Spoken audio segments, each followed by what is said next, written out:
saludo. Esta es una ciudad de trovadores, de música, de tantas y tantas cosas que alegran y levantan el espíritu de la ciudad y de su pueblo. Pero hay una expresión muy significativa de la cultura espirituana, que es también de la cultura de Cuba, que se define en la expresión sonera.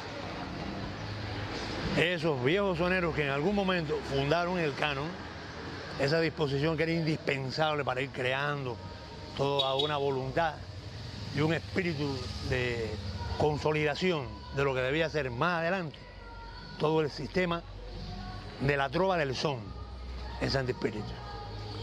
Hay cosas muy curiosas, ¿no? Aquí estamos precisamente porque en el año 1925, aquí, en esta casa, que era de don Pancho de la Aguilera, un hombre potentado en Santo Espíritu, se aceptó por primera vez que en una casa de la burguesía espirituana se tocara son. Pero no fue gratuito, para nada fue gratuito, porque eso representó la manifestación de apoyo a la campaña de Gerardo Machado en su primer periodo presidencial. Y entonces, el que estuvo aquí fue el Septeto Machado, una agrupación que fundada por Juan de la Cruz Echemendía, el de los coros de clave. Puede decirse que fue la primera agrupación sonera, el primer septeto de sones que tuvo Santo Espíritu, pero fue muy breve. Su vida fue efímera y por lo tanto no se puede considerar desde pruebas factográficas y orales lo que representó como una derivación hacia lo que en el futuro serían los septetos de sones en Santo Espíritu, pero existió. Aquí, en esta casa, fue aceptada por primera vez esa expresión que en otro momento fue disminuida, fue marginada, fue inaceptada por los grupos sociales de alto poder como el que vivía aquí, como este hombre de la Aguilera, que fue un hombre potentado, pero que dijo, me conviene, porque es por Machado, y me conviene porque ayuda a levantar el espíritu a favor de esa campaña publicitaria, que era también campaña política. Pero ese fue, según se dice, el primer septeto. Luego aparecieron otros. Y hay cosas de lo más extrañas e interesantes en la formación de los septetos en Santo Espíritu. Hubo un septeto por allá por Tuinucú que fundó un mambí. Lo fundó un hombre que en la guerra del 95 participó con sus hermanos, Gil Bernal. Un hombre conocido, muy conocido, y que por suerte la memoria oral se ha encargado en proteger, en considerar como una de las agrupaciones y uno de los sujetos que facilitó que no se perdiera por la memoria y el tránsito de la memoria y en el tiempo lo que debía ser recordado siempre.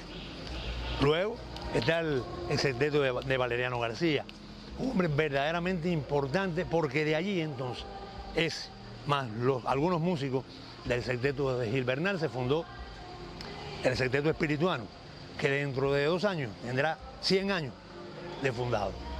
A él volveremos en algún momento de una manera más específica para hablar de lo que fueron esos hombres, de lo que fue esa música y de lo que ha seguido siendo durante un siglo. Cosa indispensable, cosa que no podemos perder nunca de vista, porque es nuestra memoria y está firmada en esa consecuencia. Ahora, hay septetos que se van perdiendo o que van modificando su estatus y también van incorporando otros instrumentos que van rompiendo el canon o lo van modificando. Y eso es interesante, es importante que se tenga en cuenta porque en el año 1934, aunque siempre en nuestra historia musical, cuando se refiere a los cambios organológicos, a los cambios de los instrumentos, dice que la trompeta se fundó o que la trompeta se introdujo por primera vez en las agrupaciones soneras en Cuba en el año 1925. Derivación del jazz, influencia del jazz, presencia de lo que poco a poco se introducía en Cuba y se daba y se tomaba, como ha ocurrido siempre. Pero la trompeta, esa y otras más que aparecieron y otros instrumentos que consolidaron la línea central de nuestras agrupaciones soneras, dicen esa que se introdujo en el año 1925. En Santo Espíritu tal vez demoró más. Lo que la historia ha permitido comprobar es que la trompeta ya aparecía en el septeto espirituano en el año 1934. Fue antes. No lo sé, tal vez dentro de un tiempo lo sepamos, porque hay una voluntad de estudio, de recuperación de la memoria, de añadirle a lo que ha sucedido nuevos datos que ayuden también a fortalecer lo que fuimos y lo que en el futuro seremos, porque hoy presente somos también lo que ayer fuimos. Este sexteto espirituano es la consecuencia de la historia, es la voluntad del tiempo, es la disposición de no perder lo que algo es indispensable. La música sonera en Santi Spíritu, como en cualquiera de las expresiones musicales y artísticas del territorio, tiene características de comunicación muy interesantes, muy importantes, que no pueden perderse, no pueden dejar de tenerse de lado. Hay que asumirlas, porque son sustantivas, son principales. El sistema de comunicación en el Santi Spíritu de finales del siglo XIX, principios del siglo XX, era un sistema de comunicación en cuanto a arte y cultura moderado.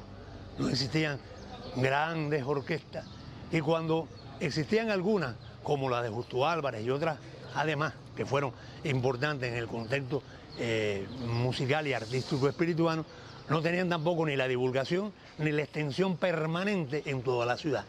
Pero en la medida que surgieron otras agrupaciones u otros formatos, ya hablamos alguna vez de los tríos, que eran indispensables para entender cómo entonces ese sistema de comunicación desde la trova favorecía una intención y también favorecían el sustrato de la memoria.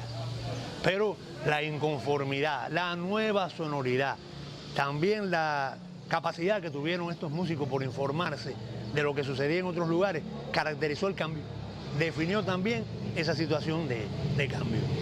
Entonces, muchos se preguntan, ese sexteto que se fundó en los años 20 en Tuinucú, que era Bateire Central, que no era una ciudad abierta a tanta información, ¿de dónde obtuvo esa información? Porque todavía está por definir, todavía está por dejar claramente cómo es la aparición del son.